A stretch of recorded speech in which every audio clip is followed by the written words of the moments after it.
గత అనుభవాల్లో మనకు వస్తున్నటువంటి విషయాలు ఏంటంటే ఎక్కువ సమయం భక్తులకి ఎక్కువ సమయం పడుతుంది. దీంట్లో ప్రధానమైన కారణం అంతరాలయం ఇవ్వడం వల్ల లేట్ అయిపోతూ ఉంది. అదేవిధంగా అందరూ ఒకేసారి రావడం వల్ల కూడా దర్శనాలు అవుతున్నాయనే సందర్భాన్ని పురస్కరించుకొని ఈసారి అంతరాలయ దర్శనాన్ని 3:30 నుంచి 5 గంటల లోపే ఈ అంతరాలయం ఎవరికైతే మనం శాస్త్రం ప్రకారము ప్రొసీజర్ ప్రకారం ప్రోటోకాల్ ప్రకారం ఇవ్వాలో వాళ్ళ వరకే ఇస్తున్నాం. పొలిటికల్ ప్రోటోకాల్ లేదు.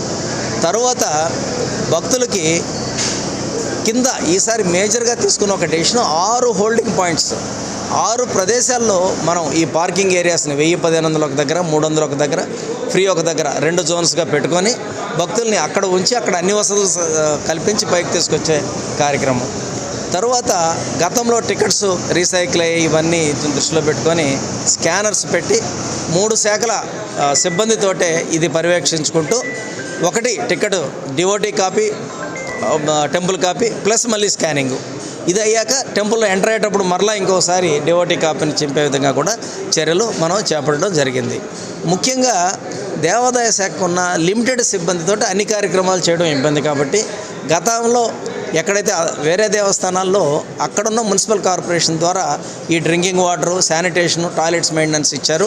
కమిషనర్ గారు చెప్పిన దీని మీదట మన మీటింగ్లో కోఆర్డినేషన్ మీటింగ్లో కలెక్టర్ గారు అందరూ కూడా ఇవి మనకు జీవీఎంసీ పెద్ద వ్యవస్థ ఇక్కడ ఉంది, సో వారికి అప్పచెప్పాం. వారికి అవసరమైనటువంటి మనం ఇవ్వాల్సినటువంటి సపోర్ట్ కానీ ఏదన్నా ఇది కానీ మనం ఇక్కడి నుంచి ఇచ్చేదానికి కూడా కమిషనర్ గారు ఆదేశాలు ఇచ్చారు. ఆ విధంగా వారి సిబ్బందితో ఈ కార్యక్రమాలను కూడా నిర్వహించడం జరుగుతూ ఉంది.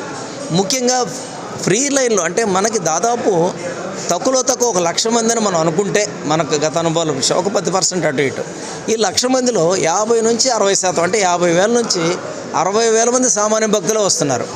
సో వీరికి దర్శనం ఇవ్వాలి అంటే దాదాపు 7 గంటలు 8 గంటలు దర్శనములు దొరక్క మేము వెళ్ళిపోయాము అనే పరిస్థితి లేకుండా ఉండడానికి ఈ 300 కానీ 1000 రూపాయలు కానీ 1500 కానీ ఇవన్నీ కూడా టికెట్స్ తగ్గించుకుంటూ ఈ లైన్స్ అన్నీ మనం సబ్సిక్వెంట్గా ఫ్రీ చేసుకుంటూ సామాన్య భక్తులను కూడా ఆ లైన్స్లో తీసుకెళ్ళి సాధ్యమైనంత తొందరగా దర్శనం ఇప్పించడానికి ప్రయత్నం జరుగుతూ ఉంది.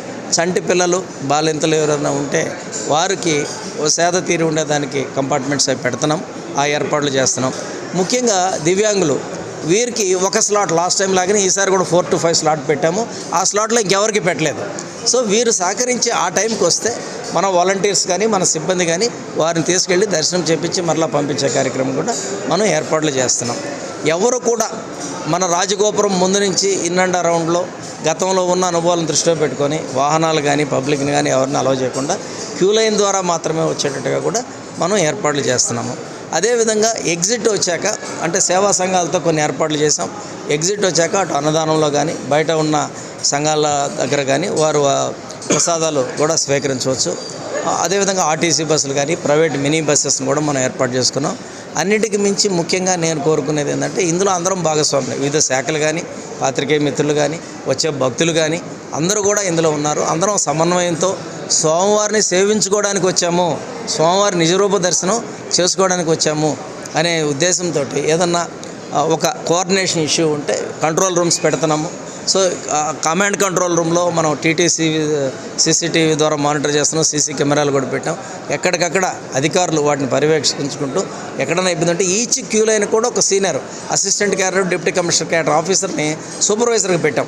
అక్కడ ఏదైనా ఇబ్బంది ఉంటే వెంటనే చెప్పడం, మనం వారి రిస్క్లోకి వెళ్ళడం. ఫస్ట్ టైము ఇక్కడ పిఎస్సి బిల్డింగ్లో ఒక 6 బెడెడ్ హాస్పిటల్ ఎస్టాబ్లిష్ చేస్తున్నాం ఎమర్జెన్సీ పర్పస్కి. అదేవిధంగా అడ్వాన్స్డ్ లైఫ్ సపోర్టింగ్ అంబులెన్స్లు 2 అంబులెన్స్లు ఇక్కడ కింద ఒక అంబులెన్స్ కూడా మనం ఏర్పాటు చేసుకొని ఇబ్బంది లేకుండా చూడడానికి భక్తులకి మెరుగైన సౌకర్యానికి ఈసారి మనం ఏర్పాట్లు చేస్తున్నాం. మీ అందరి సహకారంతో స్వామివారి దర్శనము అందరికి కూడా బాగా కలిగే విధంగా ప్రయత్నం చేస్తున్నామని మీ ద్వారా భక్తులందరికీ తెలియజేస్తూ భక్తులందరూ కూడా దేవస్థానంతో సహకరించి స్వామివారి దర్శనం చేసుకొని వారి కృపకు పాత్రలు కావాలని కోరుకుంటున్నాం. జై శ్రీమన్నారాయణ.